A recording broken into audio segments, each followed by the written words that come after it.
कभी पांडवों की राजधानी कहलाए जाने वाला इंद्रप्रस्थ आज दिल्ली के नाम से जाना जाता है। इंद्रप्रस्थ वही है जो महाभारत के दौरान बसाया हुआ एक शहर था। दिल्ली आज एक विकसित शहरों में से एक है, पर पहले ऐसा नहीं था, क्योंकि आज तक दिल्ली पर ना जाने कितने सारे राजाओं ने राज किया, लेकिन कोई भी राजा लंबे समय तक टिक ना पाया। तो चलिए हम आपको बताते हैं दिल्ली का इतिहास कि आखिर दिल्ली कैसे बना और दिल्ली ने क्या पाया और क्या खोया और कैसे बनी दिल्ली भारत की राजधानी। नमस्कार, आप देख रहे हैं पोस्टफुल न्यूज़ एंड मीडिया और मैं आपके साथ सलोनी सरी। आज की दिल्ली यानी प्राचीन इंद्रप्रस्थ नगरी विश्व के लंबे समय तक बसा हुआ प्राचीन शहर है। दिल्ली शहर को पूरा तकवता बताता है कि दिल्ली भी कभी हड़प्पा संस्कृति का एक हिस्सा थी। दिल्ली से 150 किलोमीटर की दूरी पर राखी घाटी में खुदाई से मिले अवशेष ये बताते हैं कि राखी घाटी भी कभी हड़प्पा संस्कृति का एक हिस्सा था, और यही बात साबित करती है कि दिल्ली कभी को हड़प्पा संस्कृति का एक हिस्सा हो सकती है। इसलिए दिल्ली की निर्माण की कहानी हम शुरू करेंगे आज से 2300 साल पहले।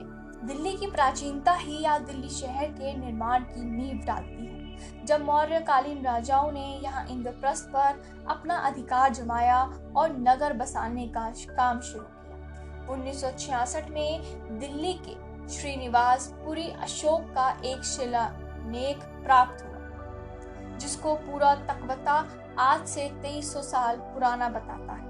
ये शिला दिल्ली को मौर्यकालीन शासक का एक हिस्सा होना ही सिद्ध करता है। मौर्यकालीन राजाओं ने यहाँ पर नगरीकरण का काम शुरू करा। उसके बाद कहा जाता है कि मौर्यकालीन राजा ने, जिसके नाम ढिल्लू था, उसने इंद्रप्रस्थ पर शासन किया, जिसके नाम पर ही आज के शहर दिल्ली का नाम पड़ा। पहली शताब्दी की शुरुआत में यानी कि आज से 2000 साल पहले दिल्ली समेत पूरा उत्तरी पश्चिम भारत पर इंडो-सिथियन यानी कि शकों का आक्रमण होना शुरू हो गया, जिन्होंने अपनी राजधानी मथुरा को घोषित किया और यहीं से दिल्ली की संस्कृति में मिलावट आनी शुरू हुई। इंडो-सिथियन शासन के बाद भारत पर खुद्दुसों का शासन शुरू हुआ, जो कि 70 से 220 ईस्वी तक भारत में रहे। इतिहासकारों की माने 550 ईस्वी तक दिल्ली पर गुप्त वंश के लोगों का राज था। उत्तर भारत में जब उन्होंने अपना शासन किया, तब उन्होंने इंद्रप्रस्थ के इलाकों पर भी कब्जा कर लिया और अपनी राजधानी अयोध्या, प्रयाग और पाटलिपुत्र को बनाया। दिल्ली के इतिहास में सबसे बड़ा परिवर्तन आया 7वीं शताब्दी में, क्योंकि 7वीं शताब्दी से ही दिल्ली शहर का धीरे धीरे बसना शुरू हुआ। 7वीं शताब्दी में यहाँ पर तोमर वंश के लोगों ने अपना शासन जमाया। माना जाता है कि तोमर राजवंश के लोग हिमालय से आए थे। आज का दिल्ली शहर कई सारे शहरों का गुच्छा हुआ करता था। अगनपाल द्वितीय ने लालकोट नाम का पहला शहर बसाया, जो कि आज के दिल्ली के महरौली के पास मौजूद। 1150 ईस्वी में तोमरों को अजमेर के शासक चौहान वंश के राजा विराज राज ने हराकर दिल्ली पर अपना कब्जा कर लिया। लेकिन दिल्ली के पास अभी असली चुनौती आनी तो बाकी थी। भारत पर 1775 ईस्वी में अफगान शहर गंजी के आक्रमणकारी मोहम्मद गोरी आक्रमण कर चुके थे और 1186 तक पंजाब का तबड़ हिंद, जो आज का भटिंडा है, वहां तक अपना राज फैला चुके थे और भटिंडा पर उस समय पृथ्वीराज चौहान का शासन था। ये देखकर पृथ्वीराज चौहान ने मोहम्मद गोरी पर आक्रमण कर दिया और पहला युद्ध 1991 में हुआ था। उसमें मोहम्मद गोरी को हराया पृथ्वीराज चौहान ने, लेकिन 1992 ईस्वी में दूसरा युद्ध में गोरी ने पृथ्वीराज को हरा दिया और इस तरह मोहम्मद गोरी भारत समेत दिल्ली में पहला इस्लामिक शासन स्थापित करने में कामयाब रहा। और 1992 में गोरी ने अपने दास कुतुबुद्दीन अब्बक को भारत पर शासन करने भेज दिया और भारत पर इस्लामिक राजवंश गुलाम वंश स्थापित हुआ, जिसका केंद्र दिल्ली रहा।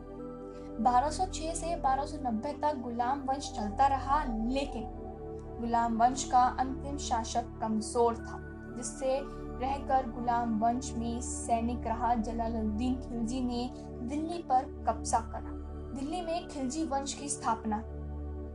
इस वंश में अलाउद्दीन खिलजी सबसे महान शासक था। 1303 ईस्वी में अलाउद्दीन खिलजी ने दिल्ली के सिरी फोर्ट का निर्माण करवाया, जो कि दिल्ली के पुराने 7 शहरों में से एक है। 1290 से 1320 ईस्वी तक खिलजियों ने दिल्ली पर शासन किया, लेकिन 1320 ईस्वी में खिलजी वंश का पतन होना शुरू हो गया। इसका फायदा उठाकर दिल्ली पर भारत के ही जन्मे गियासुद्दीन तुगलक ने शासन करना शुरू कर दिया। दिल्ली पर तुगलक वंश की स्थापना की।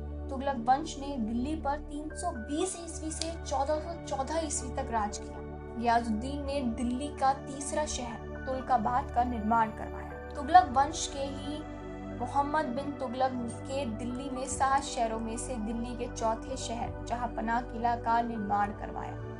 फिर उसके बाद मोहम्मद फिरोज शाह तुगलक ने कोटला फिरोज शाह, जो कि दिल्ली का 5वां शहर है, उसका निर्माण करवाया और 1414 से 1451 तक दिल्ली का चौथा वंश स्थापित किया, जिसको सैयद वंश के नाम से जाना जाता है। लेकिन सैयद वंश के आखिरी राजा आलम शाह ने अपनी मर्जी से दिल्ली सल्तनत की कुर्सी छोड़ दी और ये गद्दी बाद में बहर लोधी को मिल गई, जिसने लोधी वंश की स्थापना की। इस वंश ने 1451 से 1526 ईस्वी तक दिल्ली पर अपना शासन जमाया, जब तक मुगलों के सरदार बाबर ने पानीपत के युद्ध में लोधी को हराकर दिल्ली पर अपना कब्जा नहीं जमाया। मुगलों ने पूरे भारत पर अपना अत्याचार किया और मुगल वंश की स्थापना की। बाबर के बाद हुमायूं आए, जिसने शहरशाह सूरी पर 1540 ईस्वी में आक्रमण किया और उसको हराकर दिल्ली पर अपना कब्जा जमा लिया और दिल्ली में पूरे किले का निर्माण करवाया, जो कि दिल्ली का 6ठा शहर बना। लेकिन बाद में हुमायूं ने शाह सूरी को हराकर दिल्ली पर अपना कब्जा कर लिया और बाद में हुमायूं ने दिनपना नाम के एक शहर का निर्माण करवाया, जो दिल्ली का 7वां शहर बना।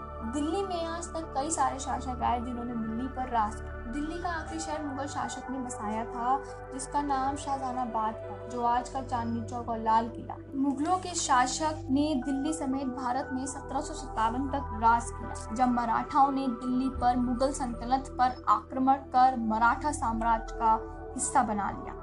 लेकिन अहमद शाह अब्दाली ने मराठाओं को कड़ी टक्कर दी और इसी बीच सिखों ने दिल्ली पर आक्रमण कर दिया और वहां रहने का प्रयास किया। लेकिन 1803 में ब्रिटेन के लोगों ने दिल्ली पर अगम किया और ईस्ट इंडिया कंपनी के रूल लगाने का प्रयास किया और मराठाओं से युद्ध लड़ना शुरू कर दिया, जिसमें वो सफल रहे। और 1857 की क्रांति के बाद दिल्ली पर ब्रिटिश राज शुरू हो चुका था, लेकिन उस समय तक ब्रिटिश इंडिया की राजधानी कोलकाता थी। अंग्रेजों ने 1911 में कोलकाता से राजधानी दिल्ली की तरफ करने का ऐलान किया। दिल्ली भारत के मध्य में स्थित थी और रूस जैसे देश को प्रभुत्व काम करने के लिए युद्ध के लिए पास के एरिया भी था।